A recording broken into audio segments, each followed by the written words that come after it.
কোরআনে কারীমের মধ্যে আল্লাহ পাক এই পৃথিবীর বুকে যারা আরামের টাটকা সুখগুলি আরামগুলি যারা বর্জন করে আল্লাহ রাব্বুল আলামিনকে বিশ্বাস করে যারা জীবন পরিচালনা করেছে, আল্লাহ পাক তাদের জন্য জান্নাত রেখেছেন এবং তাদের জন্য বলছেন সাবিকু ইলা মাগফিরাতিম মির রাব্বিকুম ওয়া জান্নাতিন আরদুহা কাআরদিস সামাই ওয়াল আরদ উইদ্দাত লিল্লাযীনা আমানু বিল্লাহি ওয়া রাসূলিহি।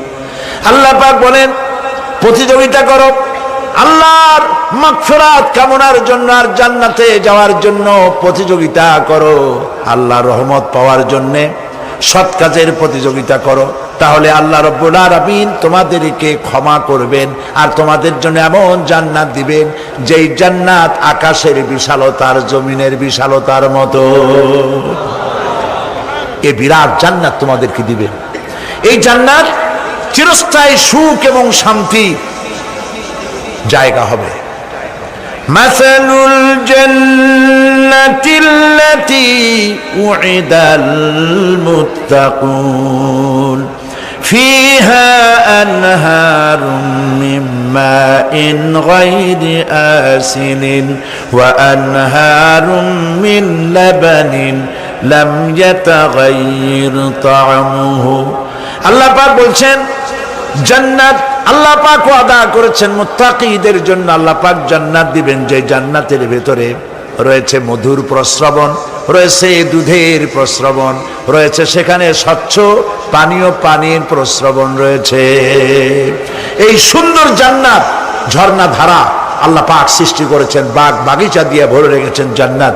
সেই জান্নাত হবে এয়ার কন্ডিশন, রৌদ্রের তাপ হবে না সেখানে, রৌদ্রের খরতাপ হবে না সেখানে, ঠান্ডার প্রচন্ডতা থাকবে না। কিরকম হবে জায়গাটা? আল্লাহ পাক বলছেন মুত্তাকিনা আলাল আরাইকি লা ইয়ারাউনা ফিহা শামসান ওয়ালা জামহারিরা ওয়া দানিয়াতান আলাইহিম যিলালুহা ওয়া যুল্লিলাত কুতুফুহা তাযলিলা।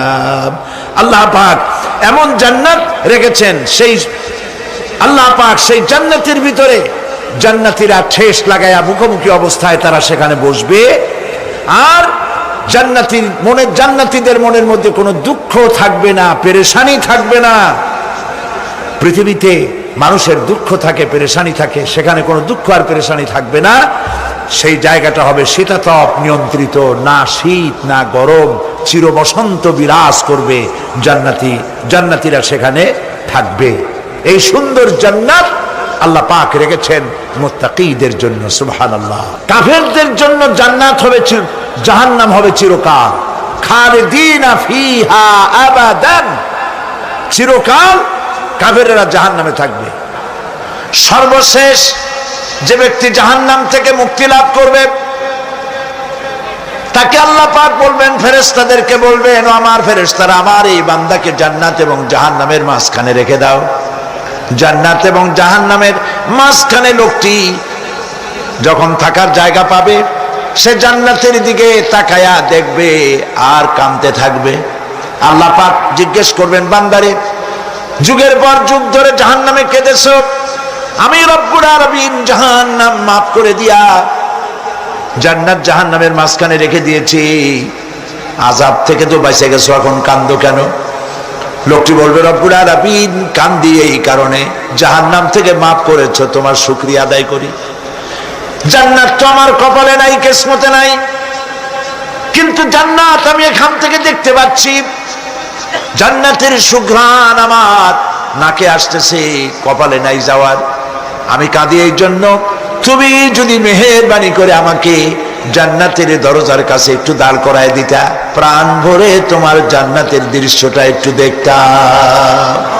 আল্লাহ পাক তার আরজি পূরণ করবেন, বলবেন যাও, ফেরেশতাদের বলবেন এর জান্নাতের দরজার কাছে দাঁড় করায় দাও। জান্নাতের দরজার কাছে দাঁড়িয়ে লোকটি আবার কান্না শুরু করবেন। আল্লাহ পাক প্রশ্ন করবেন, এবার কান্দো কেন? লোকটি বলবে রব্বুল আলামিন কান্দি এই কারণে জান্নাতের এই দরজায় দাঁড়ায়া, জান্নাতের অফুরন্ত নেয়ামত কিছুই ভালো করে দেখা যায় না, শুধু অল্প জায়গা দেখি। যদি তুমি আমারে দয়া করে জান্নাতের মাঝখানে দাঁড় করায় দিতা, চতুর্দিকে তাকায়া তাকায়া দেখা কলিজারে ঠান্ডা বানাইতাম। তবে আমি ওয়াদা করি জান্নাতের কোনো নাজ নেয়ামত, কোনো ফল আমি খাবো না, ধরবো না, সইব না। একটুখানি মেহেরবানি করে মাঝখানে দাঁড় করাইয়া দাও, জান্নারে ঠান্ডা করি। আল্লাহ রব্বুল আলামিন ফেরেশতাদের বলবেন আমার এই বান্দারে জান্নাতের মাঝখানে দাঁড় করাইয়া দে। আল্লাহর নবী বলেন জান্নাতের মাঝখানে দাঁড়িয়ে লোকটি আগের চাইতে আরো জোরে চিৎকার মেরে কাঁদতে থাকবে। আল্লাহ পাক বলবেন বান্দারে কি হলো তোর? দরজার কাছে আসতে চাইছিলে, আইনা দিলাম। আবার এবার মাঝখানে আসতে চাইছো, তাও এনে দিয়েছি। আবার কান্দো কেন? লোকটি বলবে রব্বুল আলামিন এবার কান্দি এই জন্যে তুমি যখন দয়া করে একটিবার জান্নাতের মাঝখানে এনে আমাকে দাঁড় করায় দিয়েছো, তুমি রহমান রহিম গফুরুর রহিম, এই জান্নাত থেকে আবার আর বাইর করে দিও না। আল্লাহ রাব্বুল আলামিন বলবেন ও আমার বান্দারে, আমার এই জান্নাত তোর খুব পছন্দ হয়েছে নাকি? লোকটি বলবে রব্বুল আলামিন কলিজা ঠান্ডা হয়ে গেছে, ভাবতেও পারি নাই জান্নাত এত সুন্দর। আল্লাহ পাক বলবেন বান্দারে এরকম একটি নয়, দুইটা নয়, তোর জন্য আমি 10টা জান্নাত এরকম রিজার্ভ করে রাখছি। সুবহানাল্লাহ। আল্লাহ পাককে ভয় করে পৃথিবীর সমস্ত পাপ থেকে যারা নিজেকে রক্ষা করবে আল্লাহ তাদের জন্য এই জান্নাত রেখে দিয়েছেন। সুবহানাল্লাহ। সেই জান্নাতের রিসিপশন আপনারা আন্দাজ করতে পারবেন না। রিসিপশন কারে কয়? কি এর প্রধানমন্ত্রী আর প্রেসিডেন্ট, 4-5টা পুলিশ আর আর্মি আসে একটা ফট করে সেলুট মারলো, বাস শেষ হয়ে গেল, এরকম না। জান্নাতীদেরকে রিসিপশন দেওয়া হবে। জান্নাতীরা যখন আল্লাহর হুকুমে জান্নাতের দিকে যেতে লাগবে, আর যখন জান্নাতের কাছে চলে যাবে আল্লাহ রাব্বুল আলামিন শোনায় দিচ্ছেন হাত্তা ইযা জাউহা ফুতিহাত আবওয়াবুহা ওয়া ক্বালা লাহুম খাজানাতুহা সালামুন আলাইকুম তিবতুম ফাদখুলুহা খালিদিন। সুবহানাল্লাহ। জান্নাতীরা যখন জান্নাতে প্রবেশ করার দরজার মুখোমুখি হবে, দ্বার রক্ষীগণ তখন বলবে সালামুন আলাইকুম, আল্লাহর শান্তি তোমাদের উপরে বর্ষিত হোক। সুবহানাল্লাহ। দুনিয়ার টাটকা টাটকা সুখগুলি 2 পা দিয়ে ঠেলে দিয়েছো, টাটকা সুখগুলি গ্রহণ করো নাই, হারাম খাও নাই, আল্লাহর দ্বীন কায়েমের জন্য রক্ত দিয়েছো, জীবন দিয়েছো, কষ্ট করেছো, আল্লাহকে ভয় করেছো। আমাদের সালাম গ্রহণ করো, জান্নাতের মধ্যে ঢুকে যাও চিরকালের জন্য। সুবহানাল্লাহ। আর বাইর হওয়া লাগবে না, চিরকাল এই জান্নাতের মধ্যে তোমরা বসবাস করতে পারবে। আল্লাহ রাব্বুল আলামিনের ফেরেশতারা বলে দিবেন। জান্নাতের মধ্যে আল্লাহ পাক হুরদের সঙ্গে জান্নাতীদের বিয়ের ব্যবস্থা করে দিবেন। কোরআনে কারিমে আল্লাহ পাক বলেন মুত্তাকিনা আলা সুরুজিম মাসফুফাতিন ওয়া যাওয়াজনাহুম বিহুরিন ঈন। সামনাসামনি ভাবে সাজানো সারি সারি আসন সমূহের উপর তারা ঠেস লাগায় বসে থাকবে, আর আল্লাহ রাব্বুল আলামিন হুরদের সাথে জান্নাতীদের বিয়ের ব্যবস্থা করে দিবেন। যেসব হুরের সঙ্গে বিয়ে হবে তাদের আল্লাহ পাক বিবরণ দিচ্ছেন কি রকম হবে তারা। লাম ইয়াতমিসহুন্না ইনসুন ওয়ালা জান, এর পূর্বে জিন এবং ইনসান এদেরকে কেউ স্পর্শ করে নাই। কি রকম তারা? কান্নাহুন্নাল ইয়াকুতু ওয়াল মারজান, যেমন ঝিনুকের ভিতরে মণিমুক্তা থাকে এইভাবে আল্লাহ পাক তাদেরকে পবিত্র করে রেখে দিয়েছেন। আমার প্রিয় ভাইরা, আল্লাহ রাব্বুল আলামিন কোরআনে কারীমের ভিতরে বলেছেন, ফাবিআইয়ি আলা'i রাব্বিকুমা তুকাযযিবান। জান্নাত দান করে আল্লাহ পাক এবার জান্নাতীদেরকে সম্বোধন করে বলবেন, ইয়া ইবাদি লা খাউফুন আলাইকুমুল ইয়াওমা ওয়ালা আনতুম তাহজানুন।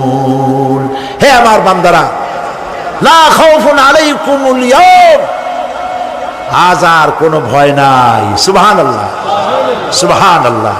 আজ আর কোনো ভয় নাই, কোনো চিন্তাও নাই, আরামে এই জান্নাতের মধ্যে বসবাস করো। এরপরে আল্লাহ পাক জিজ্ঞেস করবেন, ও আমার জান্নাতীরা, আমি যেসব ওয়াদা করছিলাম আমার ওয়াদা মোতাবেক সমস্ত নিয়ামত পেয়েছো? তারা বলবে, হ্যাঁ পেয়েছি, সব নিয়ামত আপনার ওয়াদা মোতাবেক সব পেয়েছি।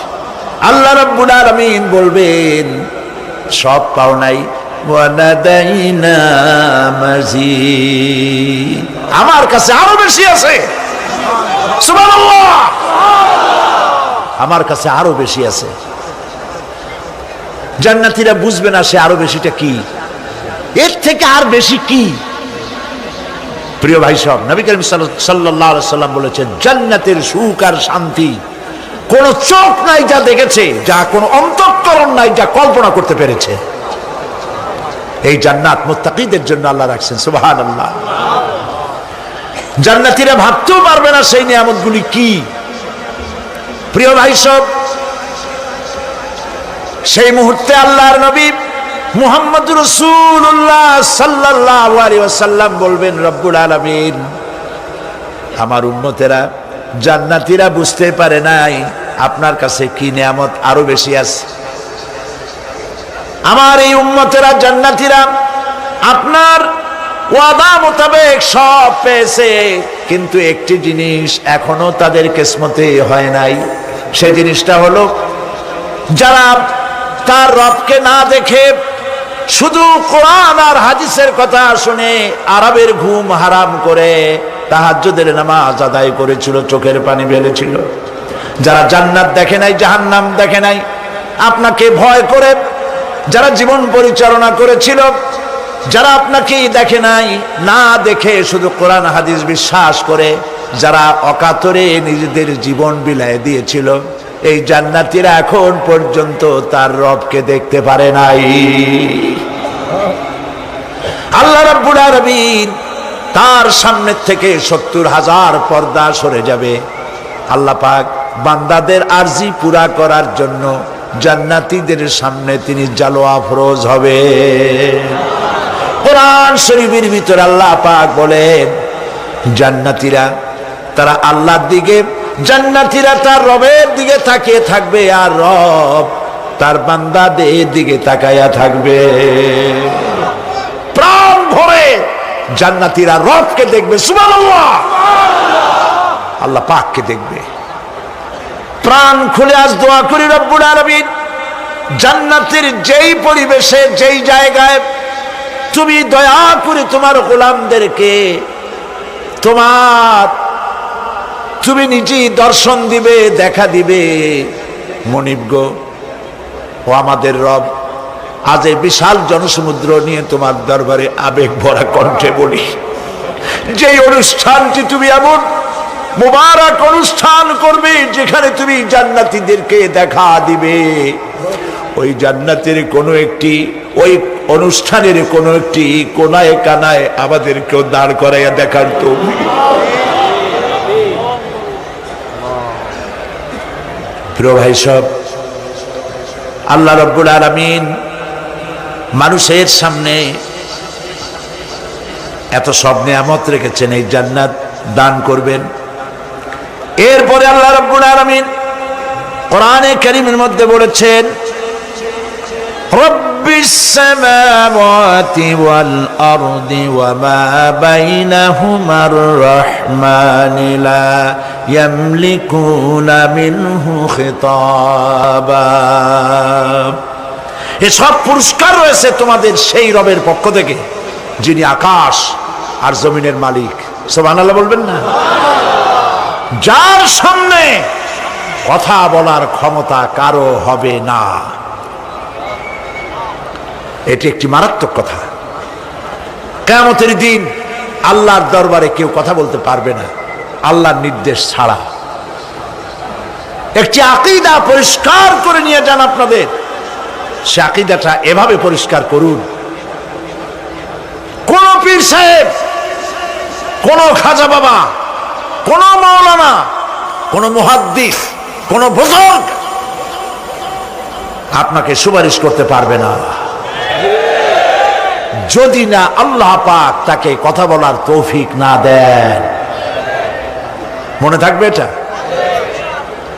আয়াতুল কুরসির ভিতরে আমরা পড়ি, মান যাল্লাযী ইয়াশফাউ ইনদাহু ইল্লা বিইযনিহি। আল্লাহ পাক বলেছেন কিয়ামতের দিন আল্লাহর দরবারে কার সাহস আছে কথা বলতে পারে? মান যাল্লাযী ইয়াশফাউ ইনদাহু ইল্লা বিইযনিহি। আল্লাহর ওয়ার্ডার ছাড়া, হুকুম ছাড়া আল্লাহর সামনে কথা বলার সেদিন কেউ থাকবে না। সুবহানাল্লাহ। কেউ কথা বলতে পারবে না। সুপারিশ করতে হবে আল্লাহ যারে বলেন তুমি করো, অমুকের জন্য করো, সেই ব্যক্তি শুধু তার জন্যই করতে পারবে, আর কেউ কথা বলতে পারবে না। সেই কঠিন হাসরের ময়দান, যেদিন শুধুমাত্র আল্লাহ পাক কথা বলবেন, আর যারে বলতে বলবেন সেই কেবলমাত্র বলতে পারবে। সুপারিশ এটি আল্লাহ পাক কিয়ামতে পারমিশন দিলে বলা যাবে। হযরত ইব্রাহিম আলাইহিস সালাম কিয়ামতের দিন তার নিজের পিতা সম্পর্কে সুপারিশ করবেন। রব্বুল আলামিন, আমার আব্বার জন্য সুপারিশ করতেছি, মেহেরবানি করে জাহান্নাম থেকে তারে আপনি রক্ষা করুন। আল্লাহ রব্বুল আলামিন বলবেন, ইব্রাহিম তোমার সুপারিশ মঞ্জুর হবে না। প্রিয় ভাই সব, একটু মাথা খাটান, চিন্তা করেন। উলুল আযম পয়গম্বর, জাতির পিতা। কে জাতির পিতা? চিল্লায় বলুন, কলিজা সাফ করে ফেলুন। মুসলমানদের জাতির পিতা হাফিজ আবি কেউ হতে পারে না।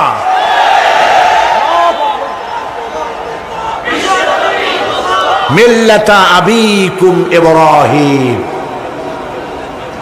ইব্রাহিম আলাইহিস সালাম এই মিল্লাতের পিতা। সুবহানাল্লাহ। হযরত ইব্রাহিম আলাইহিস সালাম কিয়ামতের দিন বলবেন, আল্লাহ আমার আব্বার জন্য সুপারিশ করছি। আল্লাহ পাক বলবেন মঞ্জুর হবে না। আজর তোমার পিতা হতে পারে, কিন্তু আমার খলিলকে আগুনে ফেলার জন্য নমরুদকে সে সহযোগিতা করেছে, আমি তোমার পিতাকে ক্ষমা করব না। নবী করিম সাল্লাল্লাহু আলাইহি সাল্লামকে সাহাবায়ে কেরাম জিজ্ঞেস করেছেন, হে রাসূল, আপনার আব্বা এবং আম্মার অবস্থা কি হবে?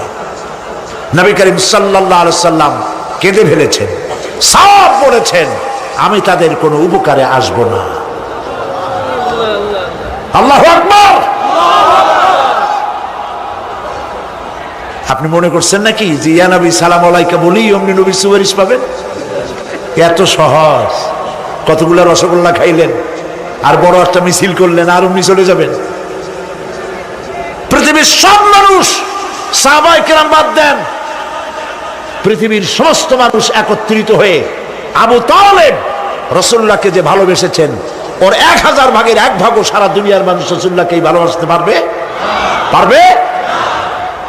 নিজের ছেলে আলীকে, আলী রাদিয়াল্লাহু তাআলা আনহুকে আলাদায় বিছানায় শোয়াইয়া, ছোট্ট মানুষ হযরত আলী আলাদা জায়গায় রাখিয়া, মুহাম্মদুর রাসূলুল্লাহ সাল্লাল্লাহু আলাইহি ওয়াসাল্লাম এতিম মানুষ, তারে কলিজার সাথে বুকের মধ্যে আশ্রয় দিয়ে আগলে রেখেছেন বুক ভরে। সেই আবু তালেব মৃত্যুর সময় নবী করিম সাল্লাল্লাহু আলাইহি ওয়াসাল্লাম বলেছিলেন, চাচা একটি বার আমার কানে তাওহীদের কালেমা শোনায় দেন। আবু তালেব, তার কিসমতে ছিল না কালেমা। মরে যাওয়ার পর একজন সাহাবী বলেছিলেন, ইয়া রাসূলুল্লাহ, মৃত্যুর সময় আবু তালেবের মুখ আমি নড়তে দেখেছি, তিনি কালেমা পড়েছেন সম্ভবত। রাসূলুল্লাহ সাহেব বলেছেন, আমি শুনি নাই। এত ভালোবাসার পরেও হাদিস শরীফে এসেছে আবু তালেব জাহান্নামে যাবে। কোথায় যাবে? জাহান্নামে। সবচাইতে কম আযাব হবে কার? আবু তালেবের। কম আযাবটা কি? হাদিস শরীফে এসেছে কম আযাব হলো জাহান্নামের আগুন দিয়ে এক জোড়া জুতা তৈরি করে আবু তালেবের পায়ে পরিয়ে দেওয়া হবে। সেই জাহান্নামের আগুনের তৈরি করা জুতার তাপে আবু তালেবের মাথার ঘিলুগুলো টকবক করে বউ পড়তে লাগবে। এত ভালোবেসে যদি কিয়ামতে উপায় না হয়, আপনি ইয়া নবী সালাম আলাইকা, ইয়া রাসূল সালাম আলাইকা, আর কতগুলো জিলাপি খাইলেন, বড় একটা মিছিল করলেন। প্রিয় ভাই সব, এইসব বেদাত ছাড়ুন, এগুলি সুস্পষ্ট বিদআত। রাসূলুল্লাহকে ভালোবাসবেন, সাহাবীরা যেভাবে ভালোবেসেছেন ওইভাবে ভালোবাসবেন। আল্লাহ রাব্বুল আলামিন বলেন, যালিকাল ইয়াউমুল হক ফামান শাআ আত্তাখাযা ইলা রাব্বিহি মাআবা। এই দিনটি অবশ্যই আসবে, সেদিনটি নিশ্চিতভাবে আসবে। আর এখন যার ইচ্ছা সে তার রবের দিকে অগ্রসর হোক। ইন্না আনজারনাকুম আযাবান করিবান ইয়াওমা ইয়ানজুরুল মার'উ মা কদ্দামাত ইয়াদাহু ওয়া ইয়াকুলুল কাফিরু ইয়া লাইতানি কুনতু তুরাবা। ইন্না আনজারনাকুম আযাবান করিবা, খুব নিকটবর্তী একটি আযাব সম্পর্কে আমি তোমাদেরকে সতর্ক করে দিলাম। কে বলতেছেন? আল্লাহ পাক। লক্ষ্য করুন আল্লাহ কি বলছেন, খুব নিকটবর্তী একটি কঠিন শাস্তি, আযাব অর্থাৎ কিয়ামত, এ সম্পর্কে আমি তোমাদেরকে সতর্ক করে দিলাম। ইয়াউমা ইয়ানজুরুল মার'উ মা কদ্দামাত ইয়াদা, সেদিন প্রত্যেকটি লোক যা সে পাঠিয়ে দিয়েছিল এখানে, অর্থাৎ যা করেছিল সেগুলি সে দেখতে পাবে। আর তখন ওয়ায়াকুলুল কাফিরু ইয়া লাইতানি কুনতু তুরাবা। সেই কিয়ামতের ময়দানে অবস্থা দেখে কাফেররা বলবে, আহারে মানুষ না হইয়া যদি মাটি হইয়া যেতাম, যদি মাটি হতাম, যদি মানুষ না হয়ে না জন্মতাম, আজ এই হাসরের ময়দানে এইখানে এই বিচারের মুখোমুখি হতাম না, মাটি হইলে বরং অনেক ভালো হতো। এই পৃথিবীতে আমরা এসেছি, চলে যাব, যাওয়ার আগে এই কোরআন একটি বিশাল জনগোষ্ঠী এমন বানাতে চেয়েছে যে জনগোষ্ঠী এই কোরআন দিয়ে একটি বিশাল সমাজ গড়বে, রাষ্ট্র গড়বে, এমন রাষ্ট্র গড়বে যেই রাষ্ট্রে দুঃখ থাকবে না, অশান্তি থাকবে না, যেখানে সুখ থাকবে, সমৃদ্ধি থাকবে, আর কিয়ামতের দিন আল্লাহর জান্নাতে তারা চলে যাবে। তেমন একটি সমাজকে আমরা চাই। সবাই বলেন সেরকম একটি সমাজকে আমরা চাই। প্রিয় ভাই সব, কিয়ামতের দিন আমরা যেতে চাই জান্নাতে। কোথায় যেতে চাই বলেন? জোরে বলেন।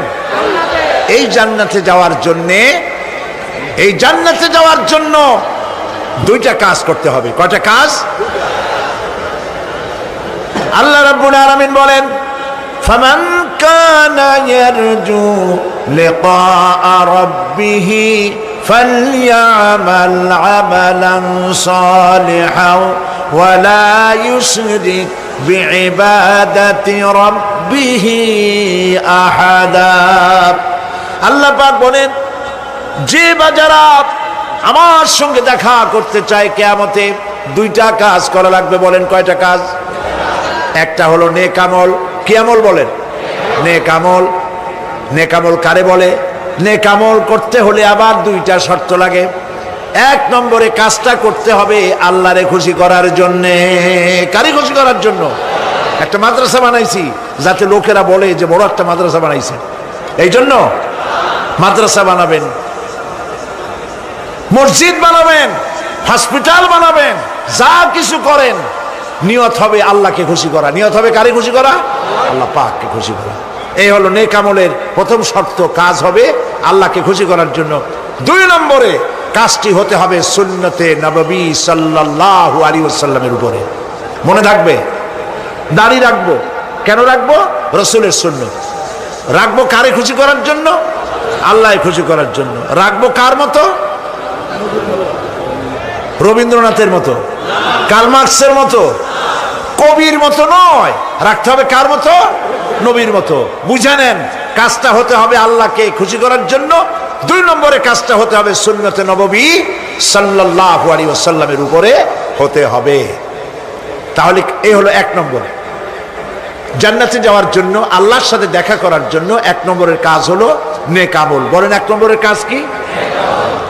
2 নম্বরের কাজ ওয়ালা ইউশরিক বিইবাদাতি রাব্বিহি আহাদা। আল্লাহ রাব্বুল আলামিনের ইবাদতের সাথে কাউকে শরীক স্থাপন করা যাবে না। আমরা যারা মুসলমান, অধিকাংশ মুসলমান শিরকের ভিতরে মুবতালা হয়ে আছে। বিশ্বাস করেন কিনা বলেন? কাফেররা তো মুশরিক আছেই, ওরা তো মুশরিক আছেই, কিন্তু আমরা মুসলমানেরা আমাদের আমলের মধ্যে, আমাদের অজান্তে সবের নিয়তে অনেক শিরক আমরা করে বসি। নাউজুবিল্লাহ, বলেন নাউজুবিল্লাহ। এই জন্য আমি বারবার সতর্ক করি, নিজেকেও করি, আপনাদেরকেও করি। এই কারণে করি, শিরকের গুনাহ আল্লাহ মাফ করবেন না। ইন্না শিরকা লাযুলমুন আযীম। শিরক মস্ত বড় অপরাধ, জুলম, আল্লাহ মাফ করবেন না। আল্লাহর কাছে কান্দে কান্দে মাপ চাওয়া লাগবে যে আল্লাহ শিরক থেকে আমাকে রক্ষা করো, বাঁচাও। অনেক গোপন শিরক আছে। মাজারে যান, পীর সাহেবের কাছে যান, মনে যদি নিয়ত থাকে উনি ফু দিলে আমি ভালো হবই, উনি তাবিজ দিলে আমার বাচ্চা হবেই, উনি আমারে দয়া করলেই আমার ব্যবসায় উন্নতি হবেই, এইটার নাম শিরক। এটার নাম কি? ওয়াইজা সাআলতা ফাসআলিল্লাহ ওয়াইজা ইসতাআনতা ফাসতাইন বিল্লাহ। যা বলার আল্লাহরে বলো, আর যা চাওয়ার কার কাছে চাও? চিল্লায় বলেন। কলিজাটাকে পরিষ্কার করে যান আজকের মাহফিলে। এই কলিজায় কারো প্রতি কোনো ভয় রাখবো না আল্লাহ ছাড়া। ভয় করবো কারে বলেন? মহব্বত আল্লাহ ছাড়া, এত বেশি মহব্বত আর কাউকে করব না। আল্লাহ তাআলা আমাদের কলিজায় তোমার ভয় এবং মহব্বত দিয়ে ভরে দাও। রাসূলের মহব্বত দিয়ে আমাদের দিলকে ভরে দাও। বিশ্বাস করুন ভাই সাহেব, কোরআন শরীফ আমার সামনে, বিশ্বাস করুন, দেশি পীর বিদেশি পীর, খাজা বাবা দেশি এবং বিদেশি, কেউ আপনার ভাগ্য বদলাই দিতে পারবে না। এই পিছনে দৌড়ায় দৌড়ায় কোনো লাভ নয়। এতক্ষণ মসজিদের ভেতরে বসে আল্লাহর কাছে কাঁদেন। ওয়াকালা রাব্বুকুম উদউনি আস্তাজিব লাকুম।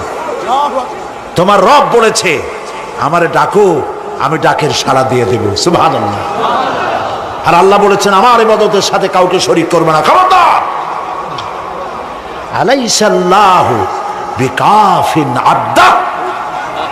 আল্লাহ প্রশ্ন করছেন, আলাইসাল্লাহু বিকাফিন আবদা, আমি কি আমার বান্দার জন্য যথেষ্ট নই? চিল্লায় বলুন অবশ্যই যথেষ্ট। আবার বলেন অবশ্যই যথেষ্ট। কলিজা সাফ করে ফেলেন। সম্রাট শাহজাহান, দিল্লির সম্রাট, হাবিজাবি সম্রাট না, দিল্লির সম্রাট। এখন কোথায়? কবরের মধ্যে।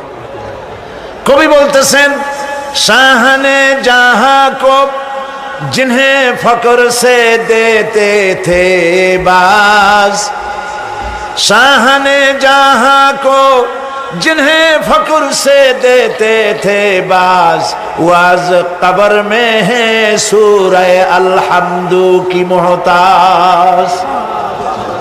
সারা ভারতবর্ষ যারা ট্যাক্স দিয়ে নিজেকে সৌভাগ্যবান বলে মনে করত, সে আজ কবরের মধ্যে ভিক্ষুকের মতো সূরা আলহামদুর মতো একটি সূরার মুহতাজ হয়ে ভিক্ষুকের মতো শুয়ে আছে। সম্রাট শাহজাহান মসজিদে বসে আছে, এক ফকির ঘুরতেছে। লোকেরা কয় ছোটবেলা থেকেই তোমারে খয়রাত করতে দেখলাম, ভিক্ষা কি জীবনেও যাবে না তোমার? লোকটি বলছে, আমি ভিক্ষা করবো ছাড়া আমার উপায়টা কি? এই লোকটি আমি ভিক্ষা করা ছাড়া করবো কি? লোকেরা তো আমার 60 টাকা 50 টাকা 100 টাকা দেয় না, 4 আনা 5 আনা 1 টাকা এই আমার দেয়, এ দিয়ে আমি বড় লোক হবো কেমন? লোকটি বলছে আচ্ছা দেখো তুমি তো জায়গা মতো যাইতে পারো নাই, বাদশার কাছে যাও, এমন দেওয়া দেবে জীবনে আর খয়রাত করা লাগবে না। তো বাদশার কাছে কি খয়রাতি যাইতে পারে কোনোদিন? কয় হ্যাঁ এখন পারবা। কেমনে? কয় সম্রাট শাহজাহান এখন একা একা মসজিদে আছেন। তখনকার এসব বাদশারা অনেকে নামাজি ছিলেন, দিনদার ছিলেন। ফকির দরজার কাছে দাঁড়াইয়া দেখতে পাচ্ছে কেউ নাই, দেহরক্ষীরা দূরে দূরে দাঁড়ানো। বাদশাহ মসজিদের ভেতরে বসে হাত তুলে ঝুলতেছে আর কাঁদতেছে, চোখের পানি দিয়া দাঁড়িয়ে ভিজে ভিজে পড়ছে। এই দৃশ্য অনেকক্ষণ দেখলো ফকির। কিছুক্ষণ পর সম্রাট শাহজাহান মসজিদ থেকে বেরিয়ে আসছে। ফকির বলছে আসসালামু আলাইকুম হুজুর। তিনি বললেন ওয়ালাইকুম আসসালাম, চলে গেল। বাদশা বলল আমার কাছে তো কেউ আইসা কিছু না চাইয়া তো যায় না, এরে দেখলাম খয়রাতির মতো কিছু চাইলো না, বেটা ভয় করলো নাকি? আমি এদিকে আসো। আসছে। ভয় পাইছো? কয় না ভয় পাইনি। তো কিছু যে চাইলে না? ফকির বলছে জাহাপানা সত্যিই কিছু চাইতে আসছিলাম, তারপর চাইলে না কেন? ফকির বলছে জাহাপানা সারা জীবন ভিক্ষা করেছি, আর আজ দিল্লির সম্রাটের কাছে বেশি পাওয়ার লোভে এসেছি না, কিন্তু আপনার দশা দেখা আমার জ্ঞানের চোখ খুলে গেছে। আমি লক্ষ্য করে দেখলাম আমি সম্রাটের কাছে চাইতে এসেছি, হাত তুলি নাই, বিনয় প্রকাশ করি নাই, চোখের পানি ফেলি নাই, কিন্তু লক্ষ্য করে দেখলাম দিল্লির সম্রাট আমার চাইতেও বড় ভিক্ষুকের মতো। আবার কোন সম্রাটের কাছে হাত তুলে কান্দে? আমার জ্ঞানের চোখ খুলে গিয়েছে, আমি বুঝতে পেরেছি সম্রাট কান্দে যেই সম্রাটের কাছে, তারে ছাড়া আর কারো কাছে জীবনে চাইব না। এই কথাই সূরা ফাতিহায় প্রত্যেক দিন পড়ি, বুঝি না কি পড়ি। ইয়াকা না'বুদু ওয়া ইয়াকা নাস্তাঈন। আয় আল্লাহ, একমাত্র তোমার গোলামি করি আর তোমার কাছে সাহায্য চাই, তুমি ছাড়া কারো কাছে সাহায্য চাই না। কলিজা সাফ করুন। কোন মরা পীর, কোন জিন্দা পীর আপনার মনের আশা পুরা করতে পারবে না, পারবে না, পারবে না।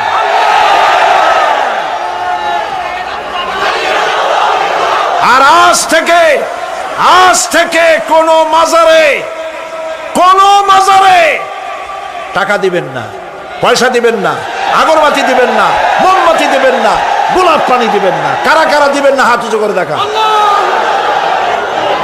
সুবহানাল্লাহ, আলহামদুলিল্লাহ, লা ইলাহা ইল্লাল্লাহ। সুবহানাল্লাহ, আলহামদুলিল্লাহ, লা ইলাহা ইল্লাল্লাহ। সুবহানাল্লাহ, আলহামদুলিল্লাহ, লা ইলাহা ইল্লাল্লাহ, মুহাম্মাদুর রাসূলুল্লাহ। আল্লাহুম্মা আমিন। রব্বানা যালামনা আনফুসানা ওয়া ইন লাম তাগফির লানা ওয়া তারহামনা লানাকুনান্না মিনাল খাসিরিন। রব্বুল আলামিন, তাম পৃথিবীর মাটির নিচে যত মুমিন মুমিনাত শুয়ে আছে, আল্লাহ কবরগুলি কি জান্নাতের টুকরা বানায়া দাও। আয় আল্লাহ তাআলা, এই মুহূর্তে মনে পড়ে গেল আমাদের মা বাপের কথা। রব্বুল আলামিন, আমাদের আব্বা জান কত বছর আগে দুনিয়া থেকে বিদায় হয়ে গেল, নাম ধরে আর কেউ ডাকে না। কত কষ্ট করেছে, ধান বিক্রি করে, সুপারি বিক্রি করে নিজের পেটে না দিয়া নিজের ভালো জামা না বানাইয়া আমাদের লেখাপড়া শিখাইছে, বাড়িঘর বানালো, আর একদিন তোমার ডাকে সাড়া দিয়া চলে গেল। যুগের পরে যুগ চলে গেল, বাপের মুখ আর দেখি না। আল্লাহ তাআলা আমাদের আব্বাজান যাদের দুনিয়া থেকে বিদায় হয়ে গেছে, কবরটাকে বেহেশত বানায়া দাও। তুমি সম্রাটের সম্রাট, তুমি রাজাধিরাজ, তোমার মহব্বত ছাড়া কোনো মহব্বত যেন কলিজায় থাকে না মাবুদ। তোমাকে ছাড়া কাউকে যেন ভয় করি না মাবুদ। সারা জীবন শিরক আর বিদআত থেকে আমাদের তুমি বাঁচাও আল্লাহ। তোমার জাহান্নামকে আমরা ভয় পাই। আল্লাহুম্মা আজিরনা মিনান নার, আল্লাহুম্মা আজিরনা মিনান নার, আল্লাহুম্মা আজিরনা মিনান নার। রব্বানা তাকাব্বাল মিন্না ইন্নাকা আনতাস সামিউল আলিম ওয়া তুব আলাইনা ইন্নাকা আনতাত তাওয়াবুর রহিম। সুবহানা রাব্বিকা রাব্বিল ইজ্জাতি আম্মা ইয়াসিফুন ওয়া সালামুন আলাল মুরসালিন ওয়ালহামদুলিল্লাহি রাব্বিল আলামিন। ওয়াজআল আখিরা কালামিনা ইনদাল মাউত লা ইলাহা ইল্লাল্লাহু মুহাম্মাদুর রাসূলুল্লাহ।